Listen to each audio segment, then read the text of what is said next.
So now we will get into the quote of the night. The quote of the night. If you begin to understand what you are without trying to change it, then what you are undergoes a transformation. Good Lord, hold on.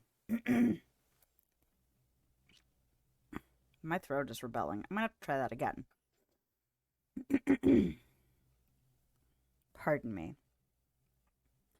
If you begin to understand what you are without trying to change it, then what you are undergoes a transformation. And that's Jiddu Krishnamurti. I'm probably butchering the pronunciation, but I tried. I really tried.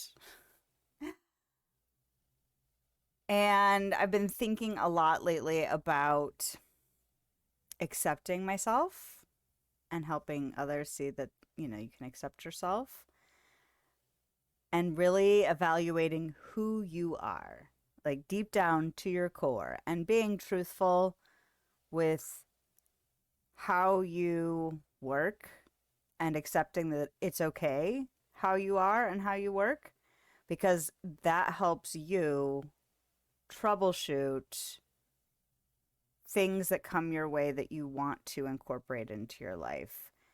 And fighting who you are and how you work doesn't actually help you change. Now, for some people it might. For some people, like that, I'm going to kind of put myself through the paces and just kind of be military rigid about like incorporating new habits and new processes and new things into your life. So it works for some people. I'm not that person. Anytime I try and be, and it's different if it's like something I have to do for someone else, or if it's something I have to do for work, or if it's something like we're in the moment and I have to just act. That's different than I could get up and exercise in the morning, or I could not. And if there's no hard and fast need, I mean, I need to exercise more, but that's not the same thing as like if my kid were running out into the street in front of a car. Like, that's a different need. It's a different level of intensity. And I don't do well when I try to apply that same kind of rigid mentality on things that I could just not do. And also not punishing myself. I need to figure out how to analyze how I actually operate, and then figure out how to incorporate the new thing. And how do I break that down into smaller and smaller components while taking the time to also understand what's working and what's not, and shift just those things. And that's, I think, where the real transformation comes in. It's not me changing all of who I am. It's about understanding who I am and then building a system, a process, a habit that works for who I am and how I naturally function. And I bet you in a year, there's going to be a lot of transformation that has happened without necessarily changing the core of what I am, the core of who I am, the core of how I am. And I want other people who also struggle to incorporate things, new things like that, that don't have as much pressure or urgency or demand into their regular existence, that they can build those habits if they, aren't so harsh with themselves. Either harsh at the beginning when you're trying to start, or harsh when you fail. And so yeah, this quote seemed very fitting for all the thoughts I'm having right now around that whole subject. The short that I posted, was it last week? It might have even been early. No, I think it was last week. I don't remember. No, it was last week because of that. Anyway, getting my time confused. It was last week. It was about the struggle I have to wake up earlier in the morning and then do exercise or stretching or editing or whatever I'm wanting to also do. Like, I want to get up earlier so that I have time to do XYZ things.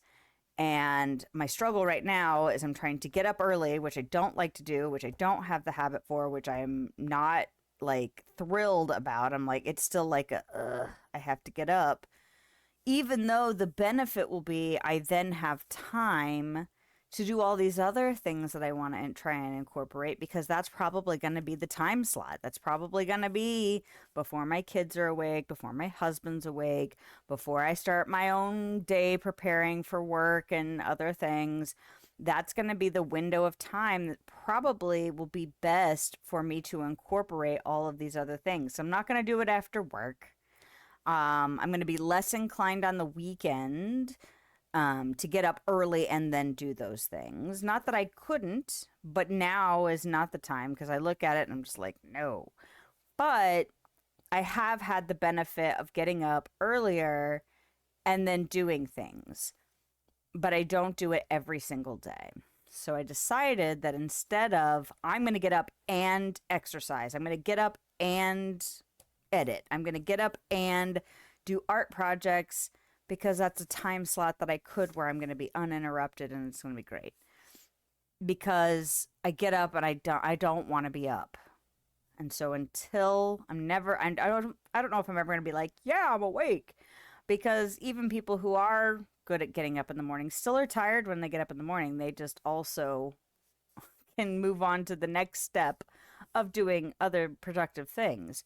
So I've been giving myself the space to just make one change. The change is I'm up, and then I'm allowing myself to have a reward for that. My reward is getting to lounge in front of my computer and play a video game.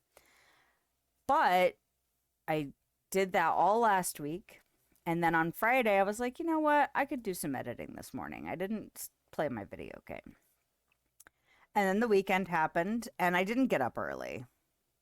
I allowed myself to sleep in. I even woke up and was like, I could get up now, but it's Saturday, I want to sleep in. And so I chose. I didn't just kind of let it slide by without even acknowledging it, which I feel like is still an improvement on the whole getting up situation. I was like, no, I would like to get some more sleep. So I did, but I chose it. Consciously chose it. And then on Monday, my older son, who usually gets up early, the reason I get up early in the morning, did not have to get up early in the morning. He doesn't have to get up at 5:30 this week. So I still got up.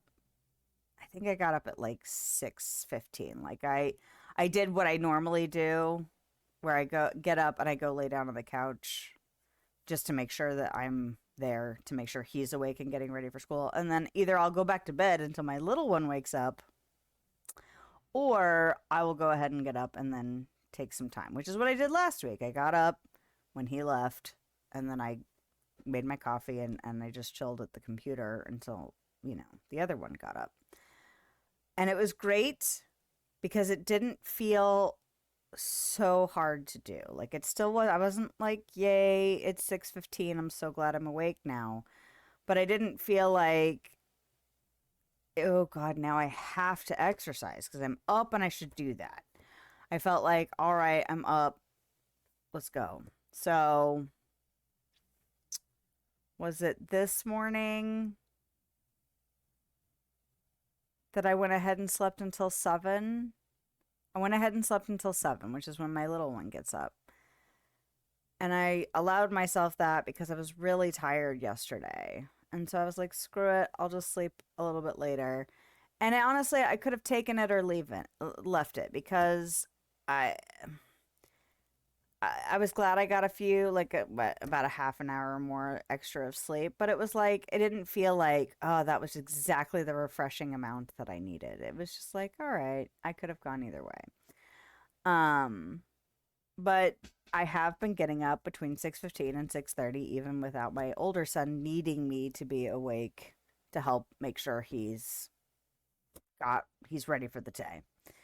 But I still was just chilling. Actually, was it this morning? This morning I did some editing. And I think one other morning I actually did something besides game.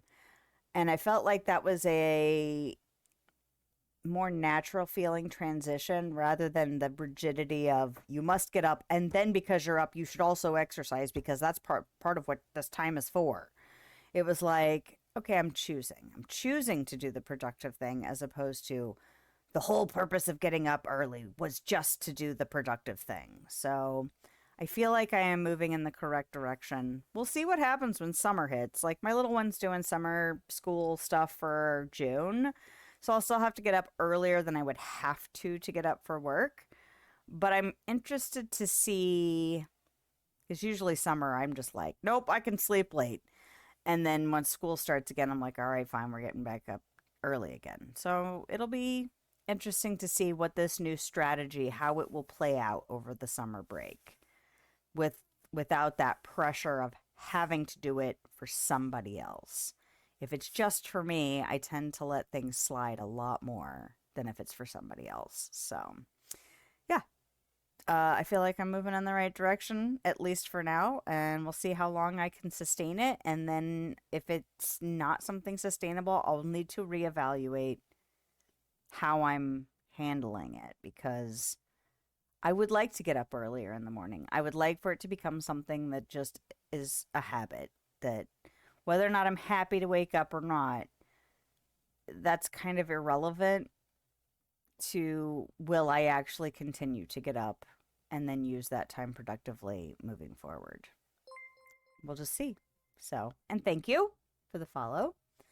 Um, but yeah, I'm motivated and I feel positive about it and I'm willing to ride that out as long as it will last and then we'll evaluate again because that is